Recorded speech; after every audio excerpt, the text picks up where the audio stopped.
Speaker number 8, Jennifer Kessel-White. Social influence and risk. Social influence and risk. Jennifer Kessel-White.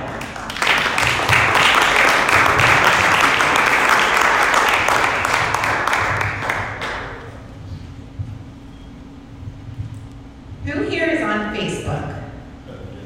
Yep, me too. How petrified would you be to do a live Facebook video? I was so scared. I was in the hospitality industry for 14 years. I ran and managed restaurants, bars, and nightclubs. And one day, with a huge aversion to authority, I said, I'm done. And I'm just going forward and I'm gonna start my own business. So with that being said, I said, real estate, that's what I'm gonna do. Go into the real estate industry, sell houses, make all the money, drive the fancy cars, I can't wait. 3 months in, no deal, nothing. I was wondering, what am I doing wrong? How can I change this? So I went to a mastery coaching class, and I spoke to one of the coaches afterwards, and it was on social media. And she says, you have to put yourself out there, do all of the things. And I said, why would anybody trust me for their biggest purchase, a home purchase? Me? I've been in the hospitality industry for 14 years. What can I provide them? And she said, that's a mindset issue, get over it. Okay. Actually, those words changed my life so very much, because that's what I needed. I needed somebody to say to me, get over it, move on. And I did. So I was presented with a 14-day Facebook Live video challenge. Whew, baby. It was something. So you can see the progression through the 14 days where I started nervous, shaky, kind of a little bit like what I'm doing right now.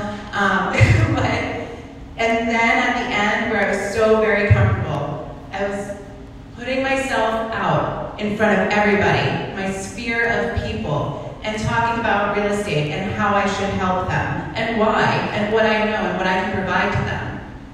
In turn, I went from 0 deals, making $0.00. By month number 4, I had 3 deals closed. Social media, 14-day video challenge. I went from asking people for business, I don't. Literally every deal I have, every client I meet comes to me from social media.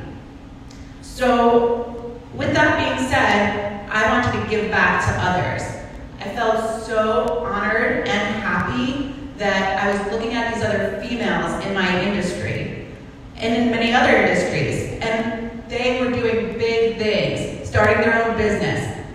I was encouraged by them to be brave. So now I'm on give back mode. In just 2 short years since I started real estate, I now have 3 businesses. My real estate industry is the top 1.5% in Columbus. I have a team of 6, a branding director that follows me around and takes videos of me. She's back there. And I also have a real estate investment company. I flip homes. We record it all, put it on social media. Lastly, what I'm here to really talk about today is called 614 Frontpreneur. That is what was this little side hustle dream that I started, and is now a radio show with 2 podcasts, YouTube channel, and more. So we're aired in Columbus locally, and I wanted to give back to other females that encouraged me to start my own business. So every month I featured a different female business owner in Columbus. With that, I just put it on Instagram and Facebook, did an interview, hoping that others would take risks like I did. 6 months later, I'm on the radio. Not a bad gig. Still haven't gotten paid for anything yet, but that's fine. So every week, we now interview a local female business owner. And what we're doing with that is trying to encourage other women to be brave and take risks. It's not easy going out there. The leadership that I can give to others is to provide them with our wins and our losses, to tell them it is hard, but it's worthy. So at every radio show, I always ask What's your why? We all know about our why, right? How many people here would say that the answer is family? That's what I kept saying. Family's my why.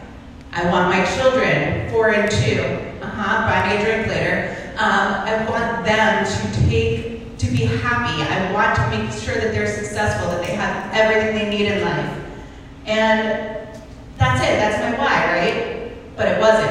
I kept on missing something. So I'm in another coaching class, and the lady says, if anybody has a problem finding their why, please come see me. So running to her. I don't think I know my why. What is it? Family, of course. Nope, everyone says that. Go again. What at the end of the day do you want to see happen? What would make you so happy and feel like you succeeded? And I said, if I can change one person's life by just simply having them take risks, start their own business, get courageous, go into some kind of leadership role, that would make me the happiest. And I started crying. And so she goes, there it is, that's your why. And I said, okay. So I say on my first radio show, here's my why. And I said, it's not family. I thought it was always family, but it turns out it's not. So at the end of the show, I'm getting all this feedback on social media. Wow, that was so brave. I can't believe you said your why is not family. Mine isn't either, but I never say that out loud. So totally fine. I'm moving forward, and I belly up to the bar with my co-host on the radio to have a cocktail and celebrate our first show.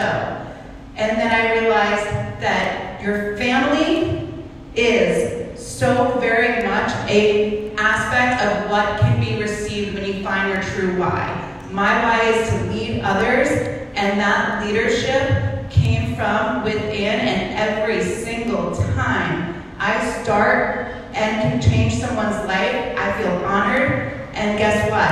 I'm a better person for my family. So at the end of the day, do what makes you happy, encourage others, empower people, change lives, find your why, and you and your family will be